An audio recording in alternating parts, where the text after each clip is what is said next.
അപ്പൊ ഓരോ ചലഞ്ചിനും ഓരോ ആൾക്കാരും ചോദിക്കാം. സൂനിക്ക് എത്ര വയസ്സാ സൂനി? നേരെ ഇരിക്ക്. 19. നമ്മൾ ഡക്കിനെ ഉണ്ടാക്കാൻ പോണേ. വലിപ്പം കൂടിയൊന്നൊരു സംശയം, പക്ഷെ കുഴപ്പമില്ല.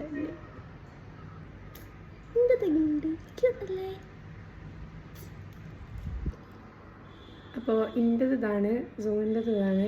അപ്പോൾ ഇതിൻ്റെ റിസൾട്ട് ഉമ്മ പറയും ഇതിലാരെയാണ് ജയിച്ചത്. അപ്പോൾ ഉമ്മ നമുക്ക് പേപ്പറിൽ തന്നിട്ടുണ്ട്. മാർക്ക് വായിക്കണില്ല.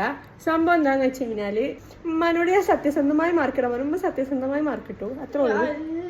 അല്ല, ഇമ്മ എന്നാ ഫൗളായിട്ടാണ് മാർക്ക് ഇട്ടത്. അപ്പോൾ നമ്മൾ തൽക്കാലം ഞാനും ഓള് തമ്മിൽ നല്ല ഏജ് ഡിഫറൻസ് ഉണ്ട്. സൂനി ഇവിടെ ഇരിക്ക്. സൂനിക്ക് എത്ര വയസ്സാ സൂനി? നേരെ ഇരിക്ക്. 19. സൂനി ചെറുതാണ്, ഞാൻ വലുതാണ്. ഓക്കെ, അപ്പോൾ നമ്മൾ ഉണ്ടാക്കിയതിൽ അതിനനുസരിച്ച് ഉണ്ടാവും. പക്ഷെ ഓൾ ഇത്ര ചെറുതായിട്ട് ഓൾ അടിപൊളിയായിട്ട് ഉണ്ടാക്കിയിട്ടുണ്ട്. കണ്ടോ, ഓൾ ഇത്ര അടിപൊളിയായിട്ട് എല്ലാ സാധനങ്ങളും ഉണ്ടാക്കിയിട്ടുണ്ട്. ഇൻ്റെ വെച്ച് കമ്പയർ ചെയ്യാൻ പറ്റില്ല, കാരണം ഓൾ ചെറിയ കുട്ടിയാണ്. അപ്പോൾ അതുകൊണ്ട് ഈ ചാലഞ്ചിൽ നമ്മൾ എല്ലാവരും ജയിച്ചായി പ്രഖ്യാപിച്ചു. പോരെ, എന്നാലും ഓൾ അടുത്ത ചാലഞ്ച് എടുക്കാൻ വരുള്ളൂ.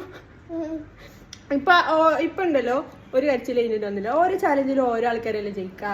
അപ്പൊ നമ്മള് ചിലപ്പോ അടുത്ത ചാലഞ്ചിൽ ജയിക്കാൻ ഇതിലിപ്പോ ഇങ്ങനെയല്ലേ. പക്ഷെ എന്തായാലും ഈ ചാലഞ്ചിൽ രണ്ടാളും ജയിച്ചായി പ്രഖ്യാപിച്ചു.